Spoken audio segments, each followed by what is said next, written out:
महाराष्ट्राचे मुख्यमंत्री देवाभाऊ यांच्या लाडक्या बहिणीसाठी खुशखबर आली आहे की बहीण योजनेचे पैसे खात्यात जमा झालेले आहेत। अनेक लाडक्या बहिणींच्या खात्यावर पैसे जमा झालेले आहेत। 2 महिन्यांचे 3000 रुपये खात्यात जमा होण्यास सुरुवात झाली। आमच्या बहिणींच्या संसाराला थोडासा हातभार आमचाही लागला पाहिजे म्हणून मुख्यमंत्री लाडकी बहीण योजना आपण सुरू केली। नमस्कार भगिनींनो आणि मित्रांनो, आजची बातमी राज्यातील लाखो महिलांसाठी अत्यंत आनंदाची आणि महत्त्वाची आहे। मुख्यमंत्री लाडकी बहीण योजनेबाबत मोठे अपडेट समोर आले आहे। अनेक महिलांच्या बँक खात्यात 2 महिन्यांचे मिळून 3000 रुपये जमा होण्यास सुरुवात झाली आहे। त्यामुळे राज्यभरातील लाभार्थी महिलांमध्ये आनंदाचे वातावरण आहे।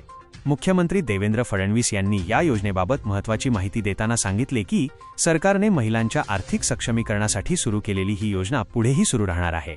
त्यामुळे कोणत्याही महिलेला घाबरण्याची किंवा अफवांवर विश्वास ठेवण्याची गरज नाही। मुख्यमंत्री म्हणाले की आपल्या लाडक्या बहिणींच्या संसाराला थोडासा आर्थिक हातभार लागावा, त्यांना घर खर्चासाठी मदत मिळावी आणि महिलांना आर्थिकदृष्ट्या सक्षम बनवण्यासाठी ही योजना सुरू करण्यात आली। या योजनेचा लाभ राज्यातील कोट्यवधी महिलांना मिळत आहे। सरकारने नुकताच या योजनेचा आढावा घेतला। त्यामध्ये आतापर्यंत 1,35,00,000 अर्ज मंजूर झाल्याची माहिती देण्यात आली। ही संख्या खरोखरच मोठी असून राज्य सरकार महिलांपर्यंत योजनेचा लाभ पोहोचवण्यासाठी सातत्याने प्रयत्न करत आहे। मात्र या आढाव्यात एक महत्त्वाची बाब समोर आली। सुमारे 35,00,000 महिलांच्या बँक खात्याला आधार सीडिंग झालेले नाही। त्यामुळे त्यांच्या खात्यात रक्कम जमा करण्यात तांत्रिक अडचण येत आहे। याबाबत मुख्यमंत्री यांनी सर्व जिल्हाधिकाऱ्यांना तातडीने सूचना दिल्या आहेत। ज्या महिलांचे बँक खाते आधारशी जोडलेले नाही त्यांचे आधार सीडिंग तात्काळ पूर्ण करावे असे निर्देश देण्यात आले आहेत। सरकारने स्पष्ट केले आहे की बँक खाते आधारशी जोडलेले असेल तरच लाभाची रक्कम थेट खात्यात जमा करता येते। त्यामुळे ज्या महिलांचे आधार सीडिंग अद्याप झालेले नाही त्यांनी आपल्या बँकेत जाऊन ही प्रक्रिया लवकरात लवकर पूर्ण करून घ्यावी। मुख्यमंत्री यांनी आणखी एक दिलासादायक माहिती दिली।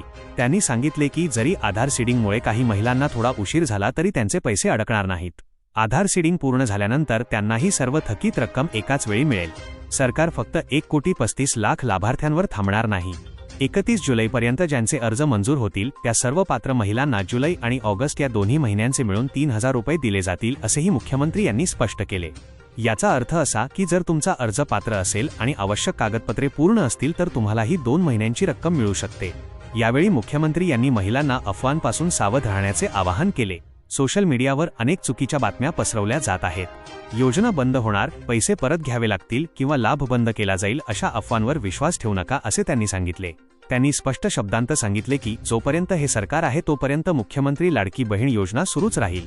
पात्र महिलांचे पैसे कोणीही बंद करू शकत नाही। मुख्यमंत्री यांनी महिलांना विश्वास दिला की सरकार त्यांच्यासोबत ठामपणे उभे आहे आणि कोणत्याही पात्र लाभार्थीला या योजनेपासून वंचित ठेवले जाणार नाही। जर तुमच्या खात्यात अद्याप पैसे आले नसतील तर घाबरू नका। सर्वप्रथम तुमचे आधार सीडिंग झाले आहे का, बँक खाते सक्रिय आहे का आणि अर्जाची स्थिती काय आहे हे तपासा। बहुतांश प्रकरणांमध्ये तांत्रिक प्रक्रिया पूर्ण झाल्यानंतर रक्कम जमा केली जात आहे। योजनेचा लाभ मिळवण्यासाठी आवश्यक कागदपत्रे योग्य असणे, बँक खाते आधारशी जोडलेले असणे आणि अर्ज मंजूर असणे अत्यंत महत्त्वाचे आहे। सरकारच्या म्हणण्यानुसार उर्वरित सर्व पात्र महिलांनाही टप्प्याटप्प्याने लाभ दिला जाणार आहे। त्यामुळे कोणत्याही प्रकारची घाई किंवा चुकीची माहिती पसरवू नका। ही योजना महिलांच्या आर्थिक सक्षमीकरणासाठी सुरू करण्यात आली असून लाखो कुटुंबांना याचा मोठा फायदा होत आहे। घर खर्च, मुलांचे शिक्षण आणि दैनंदिन गरजा भागवण्यासाठी या आर्थिक मदतीचा उपयोग होत आहे। म्हणून सर्व महिलांनी आपले बँक खाते, आधार सीडिंग आणि अर्जाची माहिती वेळोवेळी तपासत राहावी। कोणतीही अडचण असल्यास संबंधित बँक किंवा शासकीय कार्यालयाशी संपर्क साधावा। मित्रांनो, आजच्या या अपडेटमध्ये एवढीच महत्त्वाची माहिती। जर ही माहिती उपयुक्त वाटली असेल तर इतर महिलांपर्यंत नक्की पोहोचवा, जेणेकरून त्यांनाही या योजनेचा लाभ मिळवण्यासाठी योग्य माहिती मिळेल। धन्यवाद।